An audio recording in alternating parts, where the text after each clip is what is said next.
Estamos começando mais um Growthcast, o podcast oficial da Growth Machine. No episódio de hoje, nós vamos falar sobre como você sai de SDR a milionária. Como ter uma carreira exponencial em vendas.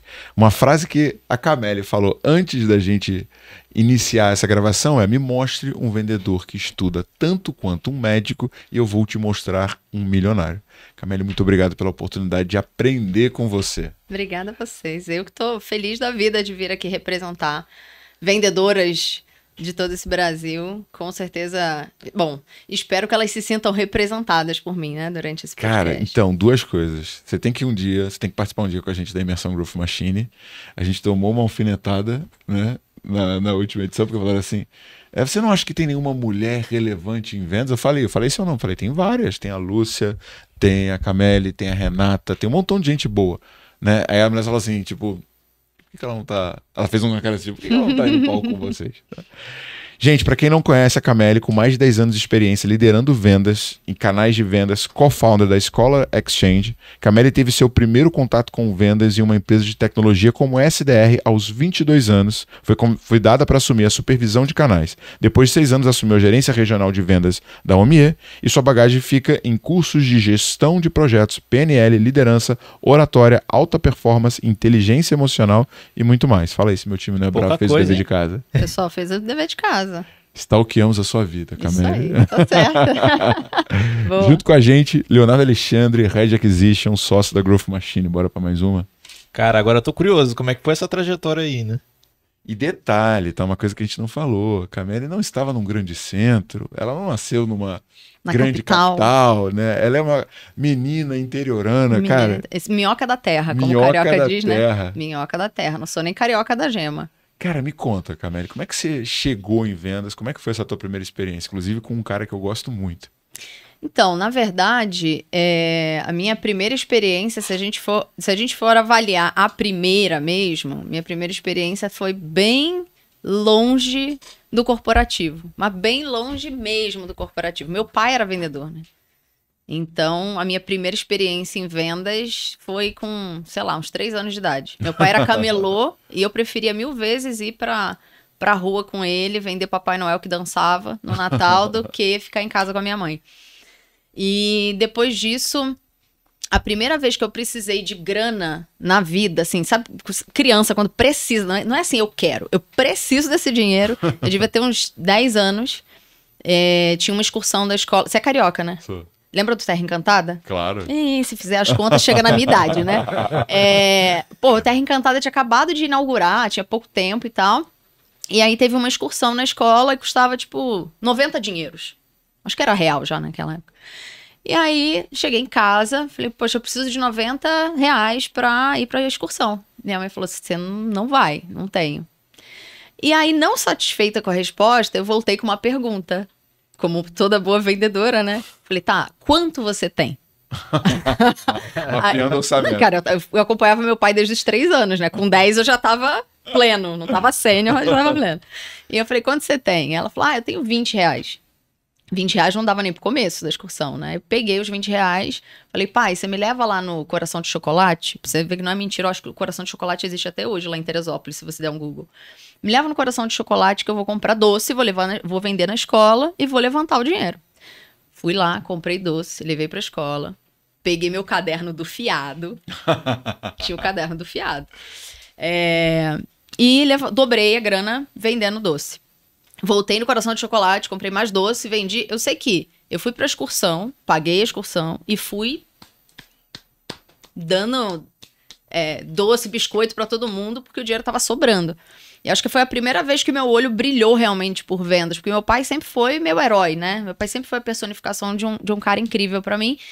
Só que eu nunca tinha tido contato com esse gostinho de ter... Multiplicado. Cara, né, de ter liberdade financeira. Conquistado, né? De você não precisar de ninguém. Sem ter que pedir pra ninguém. Exatamente, não preciso pedir pra ninguém. Então... Agora você vê como é que ela é brava, né? Aos 10 anos ela tava bancando a excursão dela. Eu, aos 10 anos, comia terra. Comia formiga, né?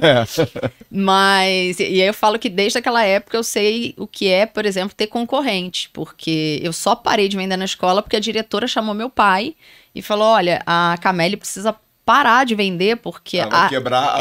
ela falou assim, além dela tá atrapalhando a venda da cantina, isso tá atrapalhando o ensino dela, então ela precisa parar. E só por isso eu parei. E aí, depois disso, eu só fui ter contato com vendas de novo no corporativo, né? Trabalhando no corporativo. Mas eu brinco que a minha primeira experiência em vendas está bem longe de ter sido CLT, né? Então, com certeza, daí vem uma genética, né? Do meu pai, de ter acompanhado dele desde pequenininha. Que barato, que barato. E quando é que você começou a ter contato com esse mercado de tecnologia, com, né, o B2B e tudo mais? Eu comecei minha carreira, na verdade, como estagiária de compras. Eu não fui vendedora, eu fui compradora. Eu era aquele ser de luz, aquele ser de luz que fica do outro lado da mesa tentando arregaçar a tua proposta. E eu sempre invejei, essa é a palavra, a galera que sentava na mesa pra negociar comigo. Eu falava, cara, é muito legal o que eles fazem, né? Porque é persuasão pura e eu tô aqui só tomando, né? Só ferrando a vida de quem tá do outro lado da mesa. E aí, depois que eu saí desse estágio, eu cheguei a estagiar no banco. Eu cheguei a estagiar Nossa, gente, eu vou falar as coisas que a pessoa vai saber realmente a minha idade. Você lembra da Imoré Financiamentos, do Real? Eu fui estagiária... Comprou, né? O Santander comprou. Santander comprou o Real depois. E aí eu fui estagiária, eu lembro exatamente da minha entrevista. O gerente chegou e falou assim, você se vê mais no comercial ou no administrativo? Aí tu lembra da tua fase? Não, aquela adolescente fazendo ADM, falou o quê? Administrativo. Juro. Eu falei administrativo, porque na minha cabeça, assim, poxa, eu tô fazendo administração pra ser administradora, então vou falar administrativo.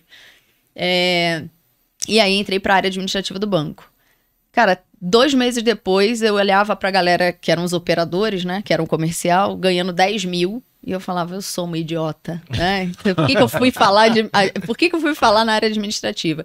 E desde então eu coloquei na minha cabeça, cara, eu preciso de uma oportunidade na área comercial, eu preciso entrar na área comercial. E aí, eu tive a oportunidade de entrar na Alterdata. E, de novo, olha que coisa engraçada. Quem me entrevistou, nunca tive a oportunidade de falar isso pra ela. Cíntia, eu lembro dela até hoje. Ela era gerente administrativa. E ela me entrevistou, ela falou, eu gostei muito de você, só que eu acho que tem uma pessoa que vai gostar mais. E aí ela me passou pra Débora, que era gerente comercial. Acho que ela que me salvou, ela nem sabe disso. Ela identificou. Ela me salvou, porque... Como eu era formada, eu estava me formando em administração e eu sempre trabalhei no administrativo, seja em compras ou área jurídica, né, no banco. Eu estava sempre no administrativo, as pessoas queriam, que é natural, né? As pessoas vão querer te chamar para o que você já está acostumado a fazer. Ela foi literalmente a olheira que falou, cara, essa menina é comercial, não é administrativa, né? E aí eu entrei na Alterdata, fiquei lá por quase 6, 7 anos. Depois fui para a OMI e fiquei mais 6 anos na OMI, né? Então tive uma carreira que foi bem linear. Eu brinco que foi bem linear na área comercial, porque eu fui pré-vendedora, vendedora, supervisora, gerente, diretora comercial, sempre na área de tecnologia. E, cara, eu vou te falar assim, né, que o meu primeiro emprego, CLT e tudo mais, foi numa operadora de telecom, né? E eu era assistente de CRC, lembro até hoje. Eu ganhava R$473 por mês. Nossa, o salário tava pau a pau naquela época. O meu também era isso aí. E, cara, tinha uma coisa que eu tinha em mim, né, que... Primeiro, quando eu entrei, eu fiquei muito feliz, porque eu tive todo um treinamento, fui muito bem recebido. Eu falei, cara, porra, é aqui que eu quero estar, eu vou crescer, eu vou me desenvolver. Só que, cara, o call center tem 2 tipos de pessoas. Tem a galera jovem, que tá ali meio que na primeira oportunidade, e tem a galera que já é uma galera mais calejada, mas que já se frustrou, que tem uma energia muito ruim, e fala assim, cara, para de sonhar, cara. Tô aqui há 8 anos, você não vai mudar pra você, né? E, cara, eu tinha uma convicção muito forte que eu sabia, né, voltando lá na história do médico, que se eu estudasse mais do que a média, eu ia ter mais oportunidade do que a média. E como eu não tinha dinheiro, não tinha nem computador em casa, o que eu fazia acabava o meu horário, eu batia meu ponto e continuava se tivesse uma PA disponível, que nem sempre tinha, eu continuava lendo a intranet, tentando fazer algum curso, alguma coisa, ou então eu entrava de penetra nos cursos que tinham lá dentro. E as pessoas chegavam pra mim e falavam, cara, tua hora já acabou, mano. Vai jogar futebol, vai fazer alguma coisa, vai namorar, vai paquerar, vai se divertir, você é jovem, por que você tá aqui 2 horas dando uma de otário, dando seu tempo pros caras sem ganhar nada? Eu falei, cara, você não sabe o que eu tô fazendo. E batata, cara, tipo, sei lá, em 2 meses eu virei back-office, depois eu fui pra outra área, e aprendi muito por causa disso, né? Que comportamento, né, você acredita que você teve? Porque, cara, tem pessoas que começam como SDR e talvez vão morrer como SDR e nada contra, né? Ou pessoas que começam em vendas vão morrer em vendas. Mas assim, por que você acredita que você conseguiu sair da média ou sair da multidão? Qual foi a tua primeira postura, o teu primeiro comportamento que te gerou essa mudança? Boa. Essa é uma pergunta muito boa, até porque a galera me stalkeou e tem um item que vocês não falaram aí, que depois de alguns anos... eu resolvi me formar como hipnoterapeuta. Que legal. E aí, sabe quando várias fichas, uma tonelada de fichas caem na sua cabeça? Caramba. Você abriu a caixa de Pandora. Total. Porque eu não conseguia, por mais que eu tivesse estudado programação neurolinguística, por mais que eu tivesse feito curso de coaching, por mais que eu tivesse feito... Eu não conseguia ainda entender exatamente qual foi o gatilho para ser diferente de outras pessoas. E aí as fichas caíram depois que eu fiz a hipnoterapia. Isso foi em função da minha programação mental. Se você avaliar, existem pessoas com o mesmo contexto de vida, igualzinho. Nasceram na mesma cidade, têm uma situação financeira muito parecida e as pessoas têm resultados muito diferentes na vida, né? Isso porque cada um tem uma programação mental diferente, né? A nossa cabeça é uma máquina, é um computador. O computador de todo mundo é igual, só que o software que é instalado no computador de cada um é diferente. E não basta ter o mesmo contexto, porque, por exemplo, se você falar, poxa, você veio de uma família simples, eu também. Só que você poderia ter vindo de uma família simples e ter decolado, e eu não. Sim. Porque não é porque você veio da mesma origem que você vai ter o mesmo resultado de outras pessoas, né? E é interessante quando a gente faz um processo de regressão, né, na hipnose e entende onde é que estão lá as crenças, sejam elas crenças positivas ou crenças limitantes, que fazem com que a gente chegue a algum lugar ou não chegue a algum lugar. E pra mim, acho que o ponto de virada foi... Eu sempre fui de uma família muito simples, mas minha mãe sempre foi uma mulher muito ambiciosa. Sempre. A minha figura, assim, de ambição não é meu pai, apesar dele ser meu herói. Meu pai é aquela pessoa de boa, que... Tá tranquilo. Tá tranquilo. O mínimo viável tá ótimo. Minha mãe sempre foi uma mulher muito ambiciosa. E quando eu era criança, eu sempre estudei em colégio público, porque não tinha grana e tal. Só que quando a minha mãe tomou a rédea da casa, ela começou a costurar. E ela começou a ganhar mais dinheiro. E ela falou, eu vou te colocar num colégio particular no 2º grau, porque eu quero que você tenha uma boa educação. Naquela época, meu pai tinha um Fusca verde que funcionava dia sim, dia não, né? Aquele Fusquinha que bate uma porta, a outra quase cai, e o vidro você tinha que subir, puxar com a mão e subir com a outra. Cara, eu chegava na escola e as minhas amigas tinham Mercedes, BMW, ia fazer trabalho de escola na casa de alguém, tinha uma que tinha uma TV de, sei lá, 70 polegadas, isso há 20 anos atrás, 70 polegadas na sala de jogos. Era um negócio que eu falava assim, enquanto você tá num ambiente onde você não visualiza isso, você entra num processo de ou zona de conforto ou vitimização. Porque você pensa assim, putz, o Thiago Reis é sortudo pra caramba e eu sou um azarado. Quando você começa a se inserir nesse ambiente, você começa a ficar revoltado. O que é muito bom. Porque enquanto você tá assim, se vitimizando, você não sai do lugar. Você vai falar assim, pô, a culpa é do universo. Você acha uma justificativa pra você ter a vida ruim. Exatamente. E você aceita. E você aceita e você ainda lança pro universo o quão desgraçado alguém foi de ter colocado naquela situação. E você não se mexe. Quando você começa a conviver, e uma coisa que eu ouvi de um mentor uma vez foi, o ambiente molda as pessoas. Você precisa mudar de ambiente. Enquanto você não muda de ambiente, você não vai mudar. Quando eu mudei de ambiente ali na adolescência, com 14, 15 anos, eu comecei a ficar revoltada. Mas era revoltada com força, né? Quando eu saí do 2º grau e fui pra faculdade fazer estágio, eu comecei a faculdade com 16 para 17 anos. Foi bem assim, saí, já entrei. E tinham várias amigas na escola que falaram assim, eu não vou começar a faculdade agora porque eu quero pensar bem o que eu vou fazer. Eu falei, mano, não tenho tempo pra pensar, eu tenho que fazer. E quando eu comecei a fazer estágio, eu fiquei mais ou menos 1 ano estagiando e o meu chefe nunca olhou pra mim. Ele nunca olhou. Sabe o que? O cara entrava, sentava, trabalhava, ele nunca olhou pra mim. E aí um dia eu fiquei muito pé da vida, porque eu sempre fui assim, né? Eu trabalhava mais. Como eu fazia estágio na faculdade, eu chegava na faculdade 8 horas da manhã e eu saía 11 da noite. Eu emendava. Então eu saía do estágio, ficava na biblioteca estudando e já emendava na faculdade. Falei, cara, eu tô me esforçando pra caramba. Tô fazendo mais do que me pedem. O cara nem olha pra mim, nem dá bom dia. Não é possível. Aí um belo dia chego em casa, graças à mamãe. Mamãe vai ouvir isso aqui, porque ela acha que eu prefiro meu pai. É mentira. Eu cheguei em casa um belo dia e falei, puta da vida, batendo na cama.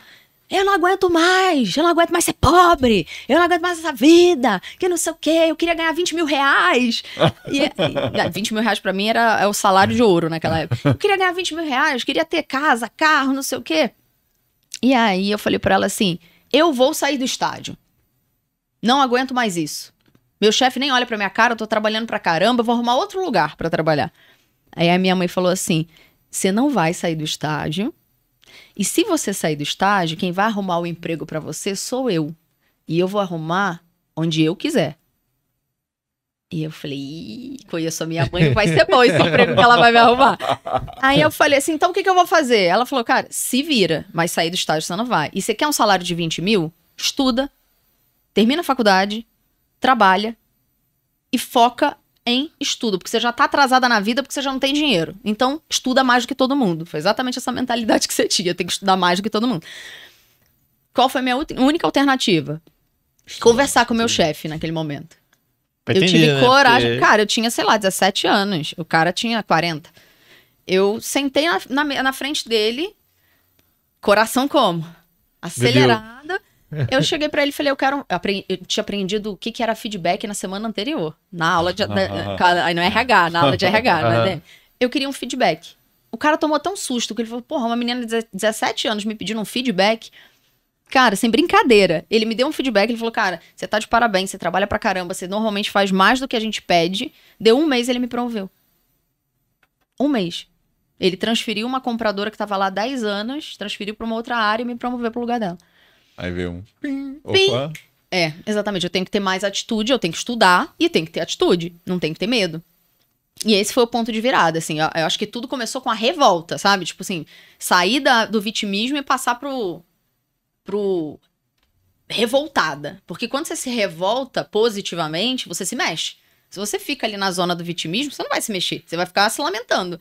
E no momento que eu entrei naquela atmosfera de revolta, foi muito positivo, porque eu comecei a me mexer, né? Cara, você sabe que tem não sei se a gente pode chamar ele de coach ou não, mas tem um cara, você já deve ter ouvido falar dele, chamado Pablo Marçal, né, que muita gente critica muito ele. E realmente tem coisas que ele fala que eu discordo, né, que eu não gosto muito do posicionamento dele. Cara, mas tem uma coisa, eu acho que você que me contou essa história uma vez, que ele falou assim, cara, eu vou te ensinar a desbloquear, que ele fala muito essa porra de desbloquear.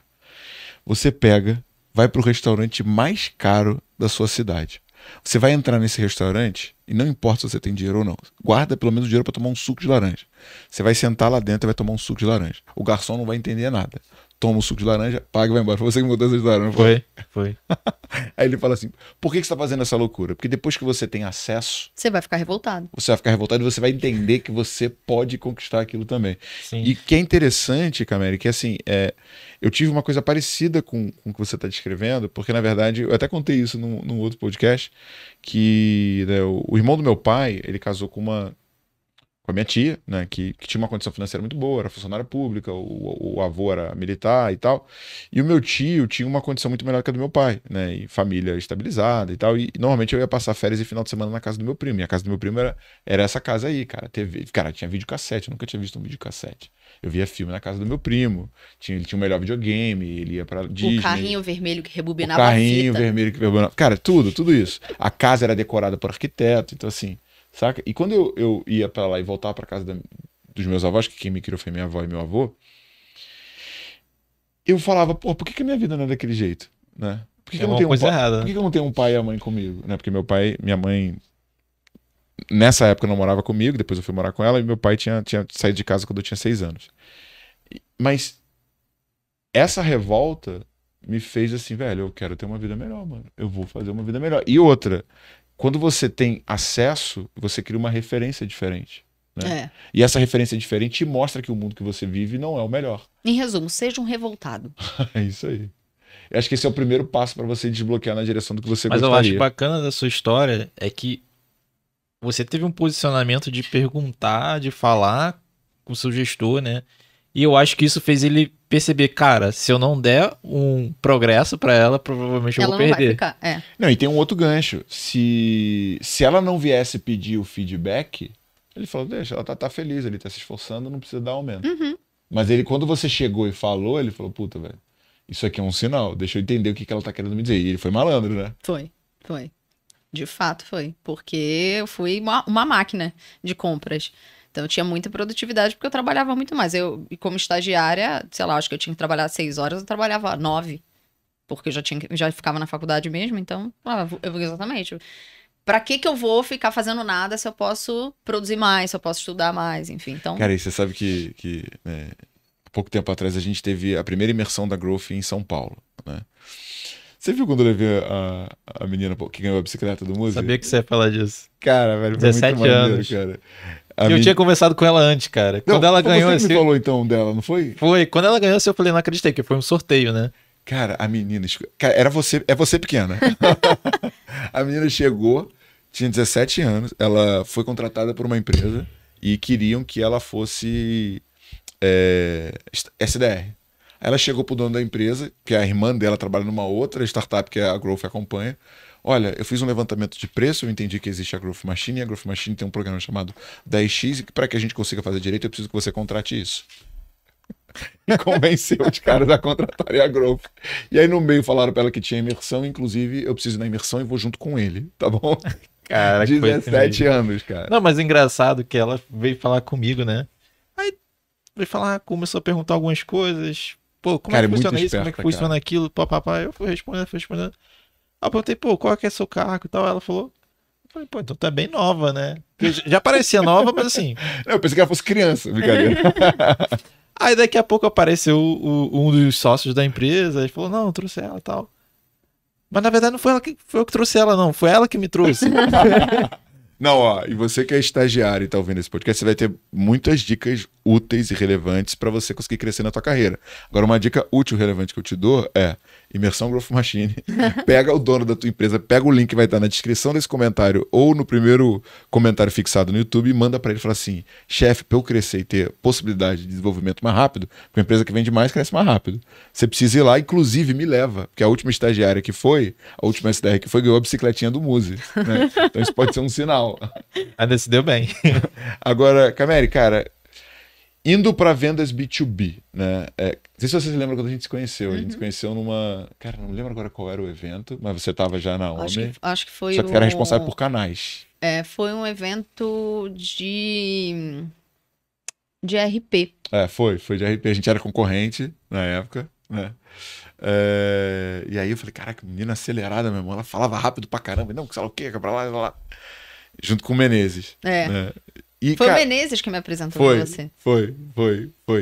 E o que você considera, e aí para alguém que está te ouvindo, né? Porque tem uma coisa, inclusive você falou isso uma vez numa mentoria dentro da Growth, sobre aceleração, né? A gente chamou isso de jump. Inclusive foi muito boa, eu lembro até hoje. Porra, você impactou muito o time, cara. E tem gente que fala da tua mentoria até hoje. O Patrick, que hoje é... Eu lembro que você falou sobre crescimento na carreira horizontal, né, e vertical. E o Patrick, que na época era SDR, hoje é closer, né? Ele falou assim, porra, cara, quero falar mais com a Cameri. Eu falei, calma, a gente vai trazer ela pro Growthcast. Cara, o que você considera que seria uma boa estratégia para conseguir ou dar esse jump ou conseguir ter uma aceleração maior e ter mais resultado dentro da carreira? O que eu faria? Boa. Sou um SDR ou sou um closer? Boa, perfeito. Eu acho que tem uma frase que o Marcelo Lombardo falava que me marcou muito. Ele falou assim, toda história contada de trás para frente fica linda, né? Ou pode ficar. E de fato, quando a gente tem 20 e poucos anos, é muito improvável que a gente utilize algum método, racionalmente falando, para fazer esse processo de aceleração de carreira, a não ser que você tenha um mentor.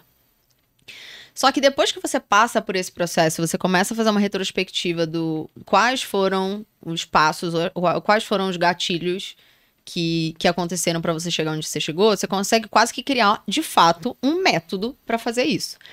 E uma coisa que eu sempre falo é que tem um passo a passo para fazer. Às vezes a gente demora mais porque ninguém disse esse passo a passo pra gente, né? Então, Minha visão hoje, com todo o conhecimento que eu tenho, acadêmico e quilômetro rodado de trabalho, o primeiro passo é mudança de mentalidade. Se a pessoa não muda a mentalidade, ela não vai enriquecer. Simples. É fácil ficar milionário? É fácil pra caramba ficar milionário. É mais fácil ser milionário do que não ser milionário. É mais fácil ser milionário do que não ser milionário. Só que pra ser milionário, você precisa mudar a tua mentalidade. Eu demorei 10 anos pra conquistar o primeiro milhão. E eu demorei 1 ano... Foram 10 anos pra conquistar o primeiro milhão. E depois os outros milhões, na mesma proporção, vamos colocar a mesma quantidade, tá? Eu demorei 1 ano e meio. Dá até raiva, não dá? Dá raiva, porque você fala assim, porra, eu demorei pra caramba pra fazer, e aí depois que destravou, foi muito mais fácil. Mas eu não digo que foi muito mais fácil só pela trajetória de carreira, é óbvio que isso conta, mas a minha mentalidade mudou completamente depois que eu fiz um processo de hipnose. Então, eu tinha uma crença limitante em relação a, por exemplo, precificação, o quanto eu ia cobrar das pessoas. Por quê? A gente era pobre, pô. Então, quando você fala assim, 100 mil, 200 mil, 300 mil, pra quem tem uma mentalidade de quem saiu da pobreza, você fala, pô, 300 mil é dinheiro pra caramba. É muita coisa. Depois que você destrava isso, você começa a entender que isso é uma crença da sua cabeça, você fala, eu vou meter uma proposta de 300 mil e vão pagar. E pagavam. Eu falei, não é que pagam mesmo? 300 mil é muito pra alguns, mas não é muito pra outros. Então, assim, o primeiro passo pra qualquer pessoa que tá ouvindo a gente aqui é mudança de mentalidade. E aí não tem jeito. É auto-hipnose todo dia, é reforço positivo ali na cabeça todo dia do que você quer acreditar. Então, se você não acredita que vai ficar rico, você tem que repetir todo dia pra você. Eu vou ficar rico, eu vou ficar rico, eu vou ficar rico todo santo dia. Porque você precisa reprogramar uma mentalidade que já foi programada lá quando você era criança, com 7 anos de idade, que seus pais falavam pra você, a gente não tem dinheiro, ter dinheiro é muito difícil, dinheiro não dá em árvore, dinheiro é sujo, lava a mão que você botou a mão no dinheiro. Cara, a gente escuta um monte de coisa. Então isso cria uma programação mental de que o dinheiro não é bom. E a gente cresce acreditando que o dinheiro não é bom. Então as pessoas começam a se auto-sabotar, elas nem percebem. Mas eu passei por esse processo. Eu com 22 anos ganhava 7 mil reais. Sabe o que eu fazia? Eu torrava o dinheiro pra não ter o dinheiro. E eu nunca percebi isso. Eu só fui perceber isso anos depois. Cara, por que eu torrava o dinheiro? Porque eu ouvi durante toda a minha vida que ter dinheiro não traz felicidade. Que quando você tem dinheiro, as pessoas que estão perto de você estão com você por interesse. Quem é rico não vai pro céu. Nossa, essa... Não, cara, novela da Globo. Você já viu algum vilão da Globo não ser o mais rico da novela? O vilão é o rico e o herói é o pobre. Sempre. Desenho animado é assim, gente. Desenho. Se você pegar desenho da Disney... O herói é pobre, o vilão é rico. Então, assim, a gente cresce no ambiente... A própria... Se parar pra pensar, pensa na escola. Qual é a dinâmica da escola? Você vai pra escola, tem grade, você tem horário pra cumprir, você tem que ser disciplinado. Tem 2 lugares que toca sineta, uniforme e grade. Prisão, escola. Acabou. E se der mole, trabalho... ia por esse mesmo caminho, né? A gente ia ficar parar na era industrial. Então, assim, a própria escola programa a cabeça das pessoas para não serem empreendedoras. Para serem funcionárias. Tem que ter disciplina, tem que ter hora para chegar. Nós somos programados para isso. Então, a primeira coisa que qualquer pessoa que tá ouvindo a gente precisa mudar é a mentalidade. Se você não muda a sua mentalidade, você pode fazer qualquer coisa que não vai funcionar. Não, 2 coisas. Primeiro, eu vi outro dia isso. Bill Gates, Bezos, Elon Musk e tal, o Buffett e tal. Somando esses caras, eles têm 60% do dinheiro do mundo, tá? Esses bilionários, sei lá, são 20 pessoas. 20 pessoas. 60% do dinheiro do mundo.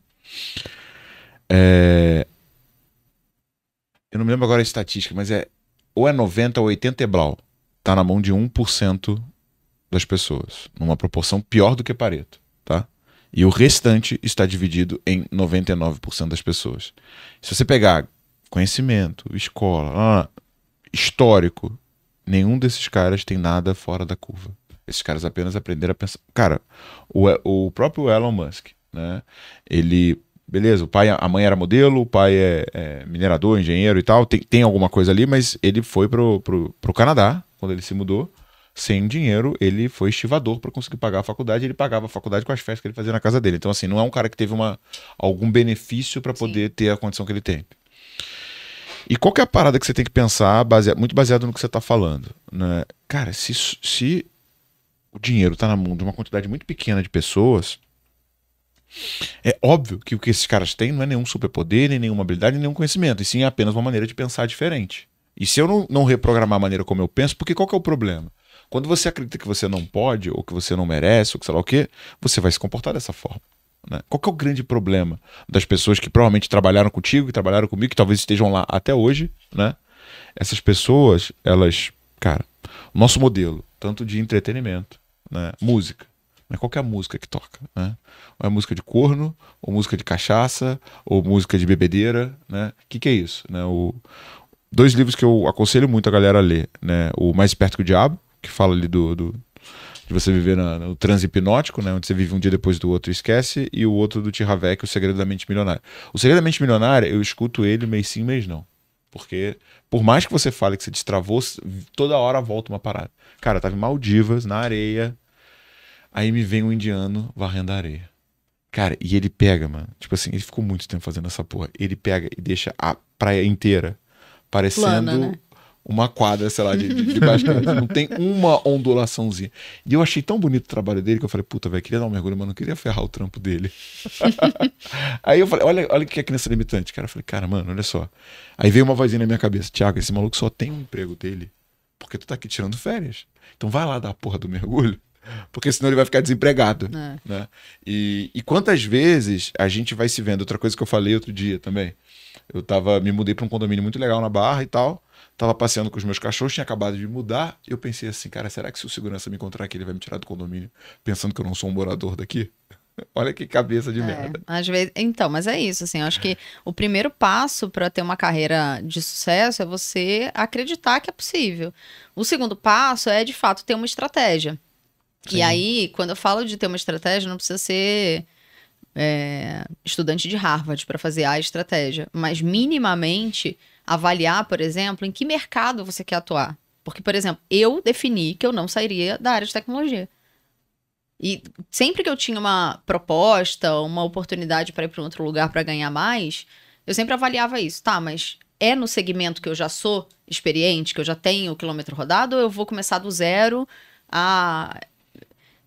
Por exemplo, eu gosto muito daquele livro Outliers, né? Então, tem gente que é a favor, que é contra as tal 10 mil horas para ser especialista, mas eu acho que faz muito sentido você ter 10 mil horas. Explica o conceito das 10 mil horas. O conceito é que ele fala que não tem ninguém que seja habilidoso nato, né? A pessoa não é extraordinária porque nasceu extraordinária, ela é extraordinária naquilo porque ela pratica, porque ela exercita, igual no esporte, né? Ele fala muito do esporte. Então, por exemplo, o Messi, se não treinar, se não fizer nada, ficar o dia inteiro na Netflix comendo pipoca, não vai ser o Messi, ponto. Ele treina, ele tem horas de treino, horas de quilômetro rodado.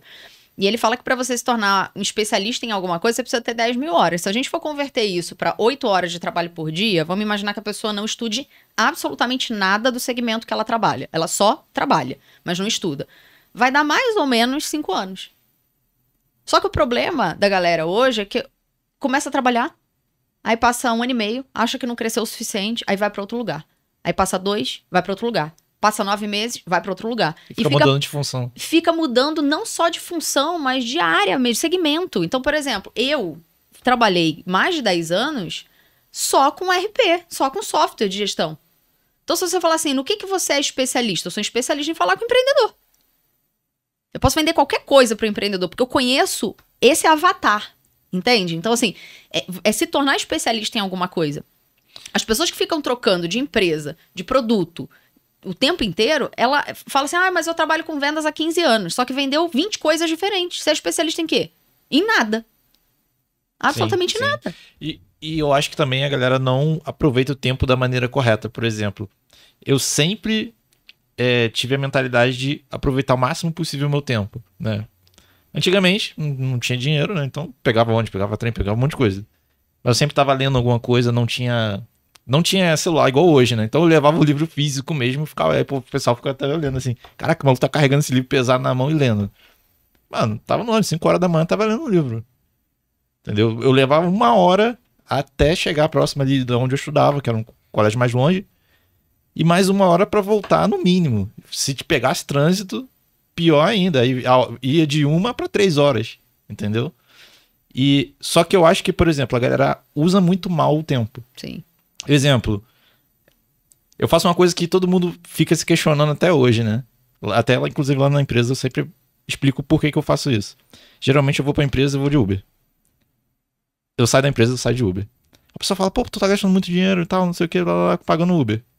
Cara, tem noção de quanto eu consigo estudar dentro do Uber? Sim, total. Se eu tivesse dando translado, de andar até onde eu tenho que andar, pegar transporte, tal, não sei o que, a quantidade de horas que eu ia perder. De carro. Cara, eu tenho plena noção que eu consegui evoluir o que eu evoluí até hoje, no tempo que eu consegui, porque eu aproveitei o máximo possível as minhas horas. Mas isso é uma mentalidade que eu chamo de mentalidade milionária, né? O que é a mentalidade milionária? É a pessoa que está o tempo inteiro tentando otimizar tudo para ganhar mais dinheiro, nem que isso seja através de estudo. Então, por exemplo, eu hoje sou uma pessoa que tô quase beirando ali a minimalista, né? Eu não quero ter carro, eu não quero ter casa, eu não quero ter nada. Eu quero ter liquidez. É isso que eu quero ter. Eu quero ter liberdade. Porque a pessoa que enriquece, ela começa a criar um estilo de vida que aprisiona ela não é milionária. Porque quando ela começa a criar um estilo de vida onde, dia primeiro, ela tem 500 mil para pagar de qualquer coisa, ou casa, carro, empresa, qualquer coisa, ela tá aprisionada naquilo ali. Ela não é milionária. Então, para mim, a mentalidade milionária é alguém que quer ter liberdade financeira. E liberdade financeira é, por exemplo, agora em março eu vou tirar 5 semanas de férias. E vou ficar em Portugal, bem plena, bele. Porque eu não tenho nada que vai me fazer, tipo, ficar desesperada no Brasil porque eu tenho que fazer dinheiro para pagar meu estilo de vida. Então, isso é uma mentalidade milionária. Cara, por que eu não vou dirigir? Porque o tempo que eu tô gastando no trânsito, eu poderia estar fazendo um negócio, eu poderia estar lendo um livro, eu poderia estar ouvindo um podcast, eu poderia estar me desenvolvendo. Por isso que eu falo, mentalidade é tudo. Se você não tem a mentalidade certa, você não fica rico de jeito nenhum. Cara, e só, Camille, pegando um gancho do que você falou, né? Tipo, acho que essa primeira coisa, né, da mentalidade, da crença de merecimento, de correr atrás. Segundo, né, essa Estratégia. ponta de ter uma estratégia, né? Então, cara, quantas pessoas, né? Recentemente estava até conversando sobre uma pessoa, né, que, pô, saiu da Growth para ir para uma empresa para ganhar o dobro, né? E aí agora tá lá numa situação de que não tá evoluindo na velocidade que ele poderia. E na verdade, quando essa pessoa veio falar que iria sair, eu falei, cara, olha só, você tá aqui há tanto tempo. Quanto que você aprendeu? Você acredita que você vai ter um ambiente semelhante a isso? Porque na verdade, de você ganhar 1, 5, 6, 10, você tá num patamar onde tá 90% das pessoas. Uhum. Até aqui tá 90% das pessoas. Por que a maioria das pessoas trava? Porque elas não evoluem ou não aprendem o tanto que elas poderiam para poder sair desse marco dos 10. Agora acontece o seguinte, cara. Em vez de você estar se preocupando em ter um aumento agora ou ganhar mais, você tem que preocupar em ficar escasso. Porque a nossa sociedade valoriza aquilo que é mais raro. Então, assim, eu tô no metrô. Você vai ver, velho, é todo mundo jogando Candy Crush e Clash Royale, ou no TikTok, ou... Meu irmão, 1 hora no TikTok. O que você conquistou? Eu não sei como é que o povo aguenta. Cara, é dopamina aquela porra. Só que sabe qual é o ponto? Quando a gente fala de estratégia, tem algumas coisas, pode parecer complexo, mas tem algumas coisas que são muito básicas. Uma outra coisa que destravou completamente minha mentalidade foi que eu fiz um curso de coach muito precoce. Eu fiz o meu curso de coach com 22 anos. Qual ser humano com 22 anos vai se formar como coach? Só que eu tive sempre bons mentores na minha vida.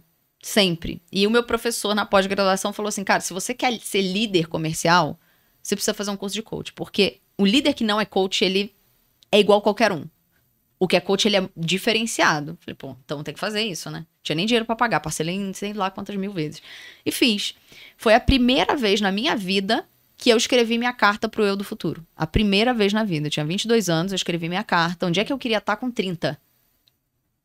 Quantas pessoas param pra falar assim, onde é que eu quero estar? Quanto é que eu quero estar ganhando? Qual é a situação? Vida pessoal, familiar, financeira, profissional. Onde é que eu quero estar? A partir do momento que a pessoa começa a traçar minimamente uma linha reta, que diz o seguinte, lá no fim dessa linha reta, eu quero estar aqui. Fica muito mais fácil, por exemplo, escolher ler um livro ou Candy Crush. fazer uma graduação, uma pós-graduação, um curso de extensão ou qualquer coisa, ou ficar no TikTok. Fica fácil. Porque quando você tem um objetivo, você fala assim, é a pergunta que todos os meus liderados, eles sempre, quando pediam ajuda, eles falam assim, cara, tô com uma oportunidade assim, o que você acha? Né? Depois que eles deixaram de ser meus liderados, eles perguntavam ainda, o que você acha que eu devo fazer? E eu sempre voltava com uma pergunta. Esse movimento te afasta ou te aproxima da pessoa que você quer ser daqui 10 anos? Aí a pessoa, obrigada, já resolveu. Não vou nem responder. É simples, quando você tem um... É igual planejamento estratégico de empresa. É porque startup a gente faz o planejamento a curto prazo, na maioria das vezes. Não fica planejando tão longo. Mas pensa do jeito que as empresas se planejavam há 20 anos atrás. Desenhava o plano para 10 anos. Onde é que a empresa quer estar... Você é a sua empresa. Você é CEO da sua vida, pô. Você pode não ser CEO de uma empresa, mas você é CEO da sua vida. Onde é que você quer estar daqui 10 anos? Quando você faz essa linha, você começa a criar um plano de ação para chegar lá. O que eu vou ter que fazer? Quais livros eu tenho que ler? Mas eu vejo também que a galera é muito indecisa. Chegou um cara lá na imersão, né? Falou pra mim assim... Cara, eu faço isso. Falou um monte de função que ele faz dentro da empresa e tal. Eu falei, cara, e o que você é melhor? Né? O que você quer focar na sua empresa? Aí ele virou a pergunta, e como é que eu escolho isso? Ele não conseguia nem se entender. Aí, no caso, é terapia, né? Ou remédio de tarja preta. É terapia. As pessoas têm que buscar autoconhecimento, né? Não tem jeito. E eu queria puxar um ponto seu, que é o seguinte, né? Cara, tudo que a gente falou aqui até agora, eu vejo que tem muito valor, né, para quem está buscando evolução, para quem está buscando se desenvolver. Nessa ponta da estratégia, às vezes isso passa desapercebido, né? Mas tem uma coisa muito importante quando a gente olha para a estratégia empresarial, que é o seguinte: quando você define um objetivo e uma meta, isso te ajuda a excluir as coisas que você não deve fazer, né? É isso aí. Então, assim, eu quero ser a maior empresa de aceleração do mundo. Cara, então, alguém te chama para ser parceiro no outro negócio. Você fala, num restaurante. Você fala, não. Isso vai me retardar, isso vai me tornar mais lento. E eu gosto muito de estudar grupos de alta performance. Então, cara, tem um livro, eu não tenho certeza se é o livro do Simon Sinek, lá dos Líderes Servem por Último, ou se é um outro, mas que fala sobre os SEALs, né? Os soldados marines lá de alta performance dos Estados Unidos, que tem um treinamento mais difícil de todo, que todo mundo desiste e tal. E eles fizeram uma pesquisa para estudar os soldados que tinham a maior resistência e que passavam melhor pelo problema, né? E eles perceberam que os caras que, tipo assim, imagina, o cara tá lá no meio cara, de madrugada no oceano, segurando um tronco com chuva, e o cara, tipo, tá lá, sabe qual é? E você pode falar, parei, e você saiu do treinamento, você tá sendo tirado. E aí, quando foram estudar como é que o cara fazia isso, o cara, ele conseguia se colocar num estado mental onde ele se via... onde ele era um cara do interior, ele se via num rancho, lá de boa, e ele conseguia se projetar para aquele momento. E eu vejo que parte cara, ler um livro, ouvir um podcast, estudar, é uma coisa de... principalmente por essa falta de clareza da estratégia.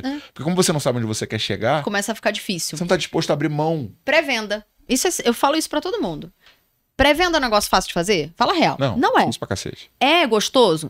Não é uma delícia você ficar fazendo 70 ligações, tomando não. Aí chama, ninguém atende, porque nem todo mundo tem discador, né? Então, chama, ninguém atende, dá ocupado e tal. Cara, é extremamente desgastante. Eu fui pré-vendedora por quase 2 anos. Nos momentos em que eu falava, cara, pode falar palavrão aqui? Pode, claro. Pode. Tá foda de aguentar. Tá difícil. O que eu lembrava? Da meta. Por que eu tô fazendo isso? É pra ganhar o salário desse mês? Não, eu tô fazendo isso porque esse é o degrau que eu preciso subir pra chegar na diretoria comercial. Com 20 e poucos anos, eu já sabia que eu queria ser diretora comercial, e o salário de 20 mil que eu falei com 17 lá pra minha mãe tava na minha cabeça. Cara, é 20 mil. Pelo menos isso eu tenho que ter de salário, no mínimo. Todas as vezes que ficava difícil, eu lembrava do fim da linha. Cara, o fim da linha é ser diretora comercial. Então, se eu desistir agora, eu não vou ser diretora comercial, então eu vou aguentar. Então, ter um objetivo e traçar minimamente um plano de ação é o mínimo do mínimo. Se eu quero ser diretora comercial, o que eu tenho que fazer? Tenho que ser pré-vendedora, tenho que ser vendedora, tenho que ser a melhor vendedora, tenho que ser cotada para liderança, tenho que virar líder, tenho que virar gerente, para depois virar diretora. Ninguém pula de estagiário para diretor de um dia para o outro. Então, você monta um plano. Aí tem gente que fala assim, eu já tive mentorado de carreira que falava assim, cara, não posso montar um plano de 3 anos como longo prazo? Eu falava assim, vamos fazer uma reflexão aqui. Em 3 anos você faz o quê? O que você vai estudar em 3 anos? Quantos livros você vai ler em 3 anos? A probabilidade de você não conseguir cumprir com checklist minimamente de estudo para chegar no próximo, no nível máximo, que aí seria o nível máximo. Imagina eu falar com 22 anos que quero ser diretor em 3. Hoje com startup fica fácil, né? Na minha época não era tão fácil assim. Não era factível. Então o que ia acontecer naturalmente? Você fica... Exatamente, você vai ficando frustrado e aí você não quer. Eu tive um liderado que falava assim, ai, cara, eu tenho medo de fazer meu plano de carreira, porque eu tenho medo de não alcançar e ficar frustrado. Eu falei, se você não fizer um plano de carreira com 30 anos, você vai estar como? Frustrado de qualquer maneira, porra. Mas pelo menos você sabe qual era a rota que você tava... Até encaixando nesse assunto, né? Você falou sobre chegar à direção, né? Você virou uma gestora, virou uma líder. Não só virou, como ela se tornou sócia da empresa de RP que mais cresceu no Brasil, que hoje vale mais de bi, né? Recentemente teve ali um novo aporte do SoftBank de 500 milhões e, tipo assim, dando um trabalho absurdo para o mercado inteiro. E teve, né, que eu acho que o topo não é o fim da história, né? Cara, o que aconteceu? Conta pra gente esse pedaço em especial, né, que a gente até... De transição, não? De transição? Aí vamos pro terceiro passo, tá? Primeiro passo, mentalidade. Segundo passo, estratégia. Terceiro passo, transição. E o último, aceleração. A gente vai falar dele já já. Só complementando, antes de você mudar a abordagem, eu ia perguntar sobre a questão de, por exemplo, o vendedor, ele ir para a carreira de liderança. Todo vendedor pode ser um bom líder ou não. O que você acha sobre isso? Não é todo vendedor que vai ser um bom líder, porque liderança você tem que ter, como qualquer coisa na vida, você tem que ter um propósito, você tem que curtir, você tem que ser apaixonado. Eu falo que o primeiro passo pra dar merda é não ser apaixonado pelo que você faz. Então assim, você tá no comercial, quer fazer uma carreira comercial, não seja apaixonado pelo dinheiro. Seja apaixonado por ajudar as pessoas a resolver problema. Se você não é apaixonado por vendas, e você é apaixonado só pelo dinheiro, esquece, você não vai ganhar dinheiro. Seja apaixonado por vendas para ter uma carreira na área comercial. Carreira, não tô falando de ganhar dinheiro para ser trampolim. Tem muita gente que faz da área comercial um trampolim para outra área. E tudo bem, porque a área comercial é a área que mais vai te dar dinheiro com 20 e poucos anos, de fato. Mais que medicina, inclusive, que médico com 25 anos tá ganhando nada, tá gastando dinheiro com a faculdade. Então com 25 anos você vai estar ganhando 10, 15 mil. E eu conheço alguns vendedores que ganham muito mais. Muito mais que médico. Eu ganho mais que médico, porra. A gente ganha mais que médico. E não é... Isso é um erro. Vou fazer a faculdade e tal porque médico ganha dinheiro, porque advogado ganha dinheiro, porque arquiteto ganha dinheiro. Esquece. Ganha dinheiro quem trabalha com quem sabe que vendedor ganha tão bem. Nossa, mano. Eu falo que eu quero estar viva pra ver. Eu quero ser uma mãe assim, porque eu ainda serei mãe um dia. Eu quero estar viva pra ver mãe falando assim, ai, quando meu filho crescer, eu quero que seja vendedor. Né? Igual eu falava de arquiteto e engenheiro. Então, assim, primeiro ponto se você não é apaixonado, não monte um plano de carreira com algo que você não é apaixonado. E aí, quando a gente... voltando, né, aquele ponto da transição, além de você ter uma mentalidade certa, pro caminho certo, você tem que ter uma estratégia, você precisa saber também fazer boas transições. É aí que você perguntou, né? Vamos àquele ponto de como funcionou para você a transição de carreira. Todas as minhas transições foram bem planejadas. No momento que eu sabia assim, aqui eu preciso fazer uma transição, foi bem planejado. Por quê? Minha primeira transição aconteceu de uma empresa tradicional para uma startup. Líder de mercado. Minha segunda transição foi de uma startup para o empreendedorismo. Eu fiz 2 transições na minha vida, grandes transições.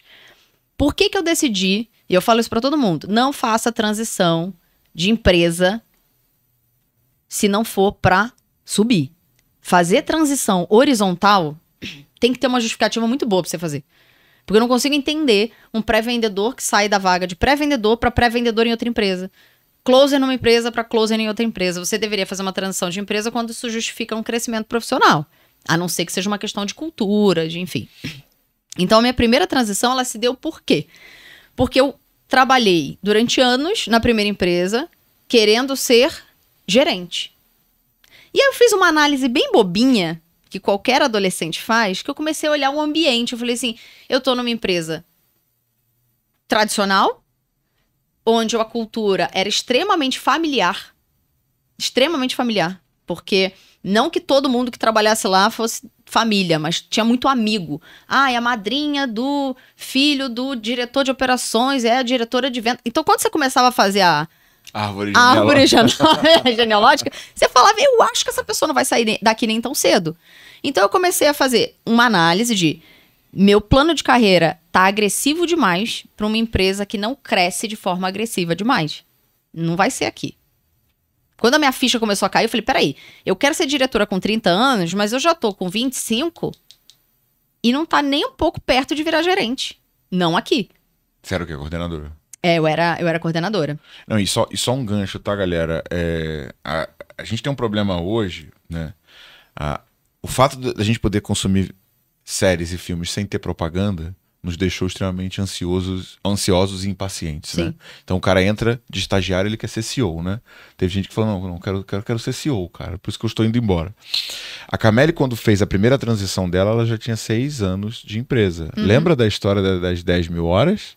As 10 mil horas já estavam percorridas. Já. Você não ia para um novo negócio executar a mesma função.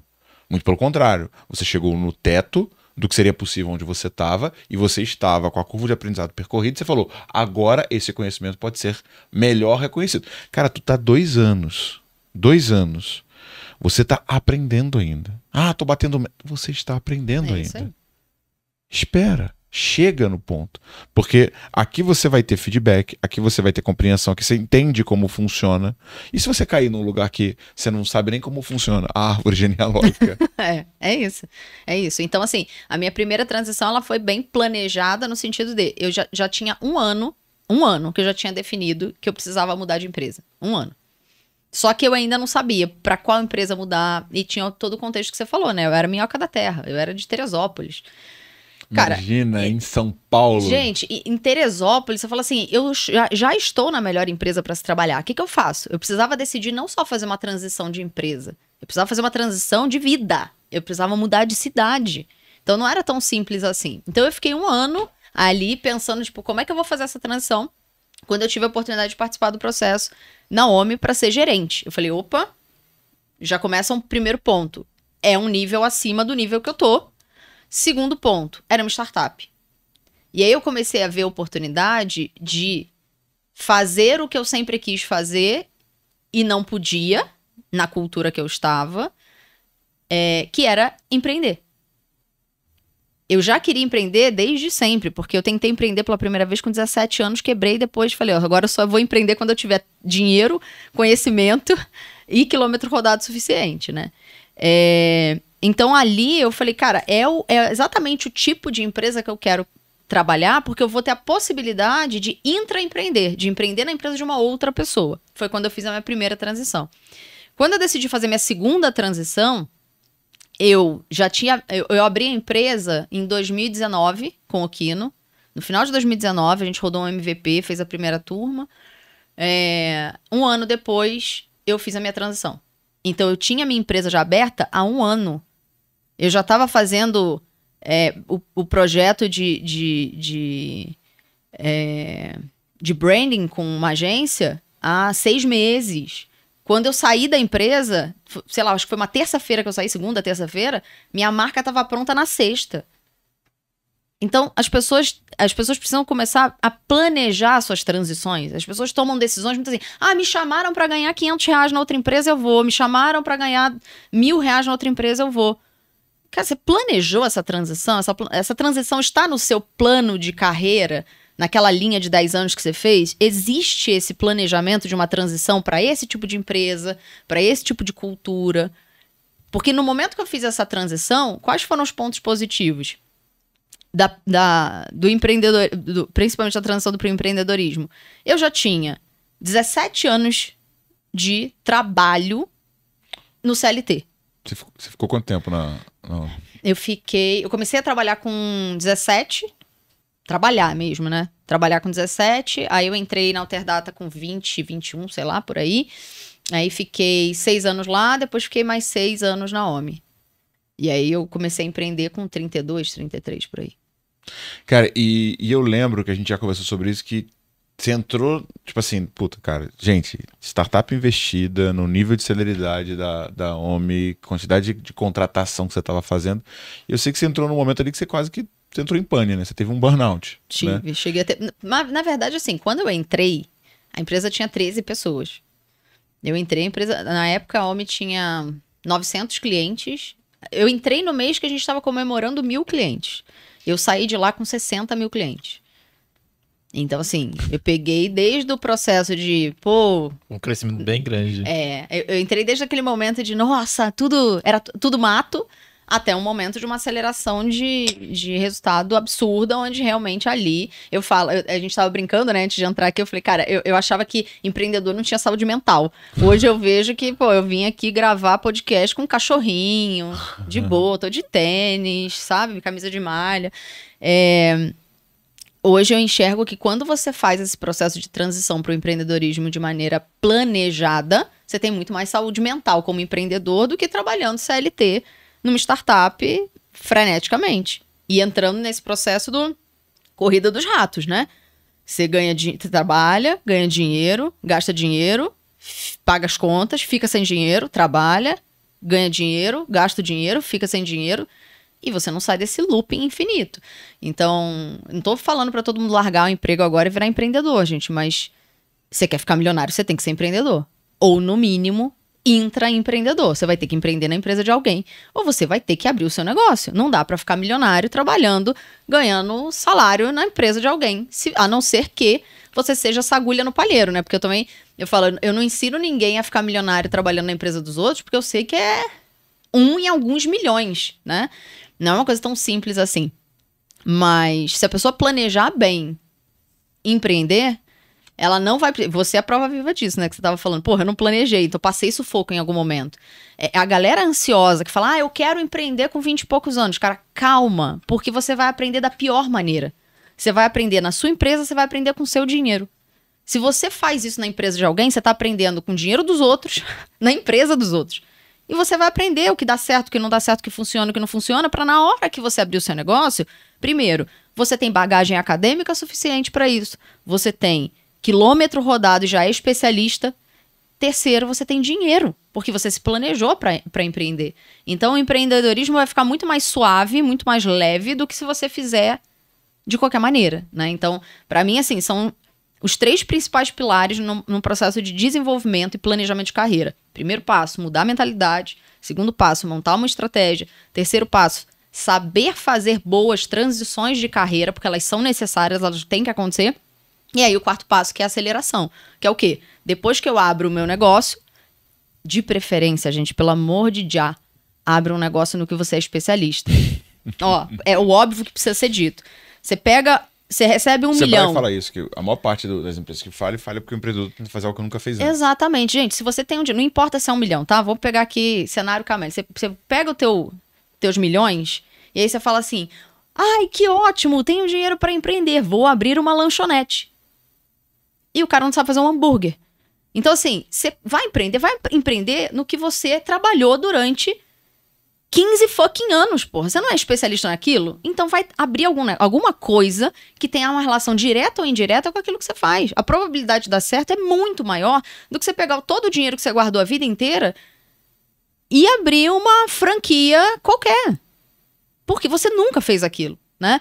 Então, no processo que a gente fala, né, de quarto pilar de aceleração é o quê? Eu vou fazer um MVP do meu negócio, né? Um mínimo viável ali para validar aquele meu negócio. Deu certo? Aceleração com digital. Acabou. Aprende tráfego pago, aprende o que é copy, aprende o que é criativo, aprende o que é isso, porque se você tentar vender offline, você vai ter muito mais dificuldade. Então, primeiro valida o teu negócio e acelera. Gente, não tem melhor fórmula pra você ficar milionário que não seja assim. Para de querer ficar milionário em 1 ano. Tem suor pra caramba pra ficar rico. Cara, o Gary Vee, ele fala muito assim que... beleza, hoje você trabalha. E o que você faz, né? De 7 da noite às 2 da manhã. Né? Pô, tu quer empreender? É isso. E uma coisa que eu falo muito pro time da Growth cara, assim, né? A gente é meio que uma armadilha, né? Pra galera. Porque a galera, tipo assim, todo mundo que entra na Growth fala assim, cara, parece que eu tô aqui há 6 anos, né? Parece que daqui a quanto tempo, viu? Quanto tempo você tá? Mas esta cultura de startup é assim. Menos de 3 meses? Ah, menos de 6. Porra, que susto. Eu falei, meu Deus. Já que eu te conhecia mais. Então, a gente criou uma cultura muito forte de aprendizado, de intercâmbio, de crescimento. Né? Então, a galera se desenvolve muito. Até porque o nome da empresa é Growth, né? Pois é. E isso é uma coisa que eu teria atenção, tá? Você que é vendedor e que é SDR, de novo, cara, vai para um lugar que provoque a tua evolução. Se você vai para uma empresa que é todo mundo parado, ninguém quer nada e tal, cara, o teu meio vai te jogar para baixo. Então, procura um lugar onde você se desenvolve, né? Antes de eu contar esse pedacinho, você que está assistindo isso pelo YouTube, cara, dá sua curtida, se inscreve no canal, comenta aqui na descrição desse episódio que outra mulher você quer ver aqui. Camille, primeira mulher não growther que participa, né? Que orgulho. Cara, começamos muito bem, né, cara? Porque inclusive, a mulherada que quiser ficar milionária, já manda uma mensagem pra mim que a gente vai começar a ajudar essa mulherada. Vamos fazer uma parada aqui, ó. Você que é mulher e quer ficar milionária, tira um print, tá? Tira um print dessa, ou no Spotify ou no YouTube, vai lá no Instagram, joga nos stories, marca @thiago.reis.gm, Leonardo.alexandreci. Camille, é o Insta? Isso. Camille Rabelo. Camille Rabelo. Quem fizer isso vai ganhar um presente meu direto ali, tem uma automaçãozinha lá no seu direct. E uma coisa que aconteceu comigo, Camille, que foi um ponto de virada na minha vida, a minha primeira tentativa de empreender eu quebrei em R$300 mil, né? Sei dessa história. Até contei isso na imersão. Cara, teve um momento ali que... Você tinha quantos anos? Tinha 32, 33. Cara, velho, eu lembrei ali de um momento que, cara, foi difícil pra caramba, mano. Paguei o aluguel 2 vezes com cartão de crédito, uma dívida de R$300 mil no banco. E, cara, assim, eu sei exatamente o que é o fundo do poço, porque eu não tinha mais pra onde descer. E é hora que ninguém quer falar com Thiago, você, né? Não, então, você é uma prova de que por esse caminho também dá certo. Só que dói mais, não dói? Cara, dói. Dói pra cacete. Tipo, e é o que a maioria da galera de 20 e poucos anos faz, porque você ainda fez com 30 e pouco. A galera quer fazer isso com 22, 23 anos, porque é inconformado de trabalhar em empresa, e dói muito mais com 22, 23 anos também, né? Porque você tem menos estrutura psicológica, você tem menos estrutura financeira, você...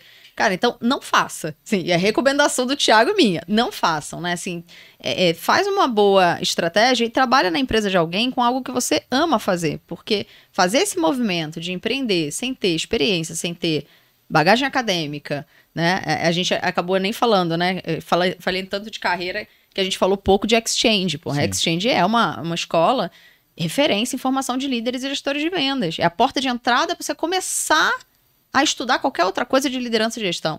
Então, assim, por que você vai, por exemplo, assumir um cargo de liderança e gestão sem estudar? A probabilidade de dar uma cagada é gigantesca, né? Então, assim, acho que ter preparo, ter planejamento é a chave de tudo para ter sucesso na carreira na área comercial. Assim, ficar rico na área comercial não é difícil. Pelo contrário, é muito fácil. Se você parar para avaliar todos os empreendedores que ganham muita grana, todos eles são muito bons em vendas. E se o cara não é, ele tem um sócio que é. E tem uma coisa que o Grant Cardone fala, que é o seguinte, a maioria das pessoas define metas e objetivos medíocres, né? Eu gosto sempre de conversar com o meu time e falar, cara, a gente vai fazer isso. Aí quando os caras falam assim, pô, legal, vamos. Eu falo, puta, não é isso. Definir a meta errada, né? Aí eu volto e falo, cara, a gente vai fazer isso. Tá maluco, não dá pra fazer. Opa, é por aí. Né? É isso. E o Grant Cardone, ele fala o seguinte, cara, que você tem uma meta de ganhar 5 mil, 8 mil, 9 mil, 10 mil, ela é mais difícil do que uma meta de você ganhar 1 milhão. Por quê? Porque no 10 mil você tá competindo com todo mundo. Que todo mundo entrega mais ou menos esse resultado. Quando você bota uma meta de 1, de 10, de 100 milhões, você está indo para um nível de processamento, raciocínio, energia, execução, onde você não tem concorrente. E a gente volta no ponto que eu falei. Tudo aquilo que é escasso vale mais. Então, em vez de você sonhar pequeno, coloca um objetivo audacioso. Agora também é o seguinte, não adianta você ser saudosista, né?